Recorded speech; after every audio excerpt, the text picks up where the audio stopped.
Being a young child, I knew for sure. You belong to me, and I will always belong to you. Why did my parents not feel the same way? Why were they always fighting? Was it my fault? Was I not good enough? After all that happened, I had no other option than to make a drastic decision. I never want to see my parents ever again. As long as I can remember, it was clear that my mother never wanted me or my brother around. Except when we had guests over. She would suddenly become a super friendly and caring mom. She would make sure there was plenty of food in the house and ensure that everyone was having a good time. But behind closed doors, she would show her true colors. As someone who was constantly angry and would fight with me about the silliest things. One time, she got upset with me because there was a spider in my room that I was too afraid to get rid of myself. She began yelling at me for being scared and told me to go deal with it. If I got a bad grade at school, she would be furious. I was not the brightest student in class, but I definitely worked hard and got fairly good results, except for math. I just didn't get it.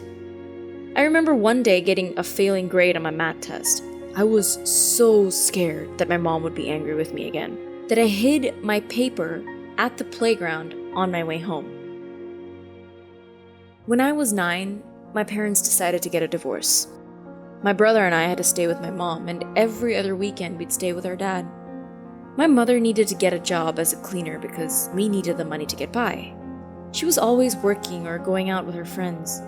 My brother and I pretty much spent most of our time with our grandparents because my mother didn't have time for us. My mother eventually got a new boyfriend.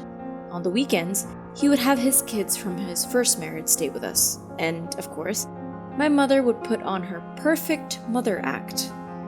But as soon as they would leave, and it would be the three of us again, she was back to being her mean self. She would snap at us for everything, regardless if we had done something wrong or not. It didn't matter. One day, I had to go to school with a nasty bruise on my arm after my mom lost control once again. I showed my teacher and he thought it was awful and told me that it wasn't okay, but other than that, he did nothing about it. Not long after that, my mom attended a parent-teacher conference and even joked about it. If she comes home with a bad report, I always make sure to smack some sense into her. She said, laughing and winking at my teacher. He looked at her, shocked and confused. But it was left at that. I felt hopeless and disappointed. Why didn't anyone protect? I was silently screaming for help.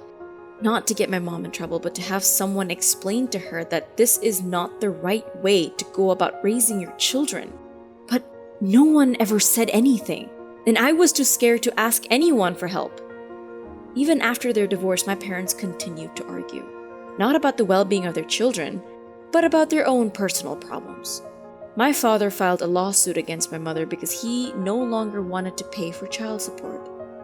He thought she had taken enough of his money already, and now that she had a job, he didn't need to support us any longer. The judge refused his plea, which made him even more angry and selfish. My mother told me I should learn to become a primary school teacher. Although I didn't aspire a future as a teacher, I decided to give it a go. Obviously, I'll fund it with my own money because I still didn't get a dime from my mother. About a year later, I quit and decided to follow my own dream and began studying tourism and recreational management. After my graduation, I joined a travel agency where I planned trip itineraries and make travel arrangements for clients. My brother wasn't as lucky as I was. When I moved out, he had to handle my mother's wrath all by himself. He was struggling and was not able to finish high school, which limited his abilities to grow more independent from our mother. He was unable to talk about his problems with them, has very low self-confidence, and can't stand up for himself. I blame my parents for not supporting him. I haven't seen or spoken to my mother for over 2 years now. When my daughter was born, she started giving me unsolicited advice. telling me how I should raise my child. In her first few months, our baby cried a lot, especially at night. We barely got any sleep. My mother said that it was all my fault that my daughter kept crying. She tried to get involved in everything and wanted to come over every day to help take care of my child. It was all so fake. This was the same woman who refused to change my diapers when I was a baby myself. When my husband and I told her that we didn't want her advice, she got mad. She said she deserved to be treated with more respect. After everything she did for us, she stormed out of the house angrily, and we didn't speak for months. Then one day, I receive a text. "I love you, and I'm not angry anymore. I'm willing to forgive you." I knew I hadn't done anything wrong and that she was just trying to manipulate me. So I texted her back saying that she should not be angry with me, but with herself. And that was the last time we spoke. With my father, it's more or less the same story. We've had an on and off relationship since my 18th due to his selfishness and self-pity. After the divorce, he moved back in with his parents because he ran out of money and pretended that he was depressed. When my daughter was born, I didn't hear anything from him. But when she was about 4 months old, I felt some remorse and thought he should at least get the opportunity to meet her. He was grateful when I contacted him, and he said he wanted to be a good grandfather. During one of his visits, I told him that I needed to undergo hernia surgery and would have been in the hospital for a few days. He wasn't even listening, as he cut me off to brag about how he had managed to get tickets for a popular talk show. My husband took a week off of work to look after my daughter and me full-time. My dad was jobless. He could have offered to help and live up to his promise to be the best grandpa ever. But no, he wasn't there when we really needed him. He didn't even come to visit me in the hospital. Now, when I look at my own family, my loving husband and our beautiful daughter, whom I love more than anything, I struggle to understand why my parents messed up so badly. I sometimes find that sadness consumes me because of it. Why did it have to be this way? Why couldn't it be different? Why don't they care that I've cut off all contact?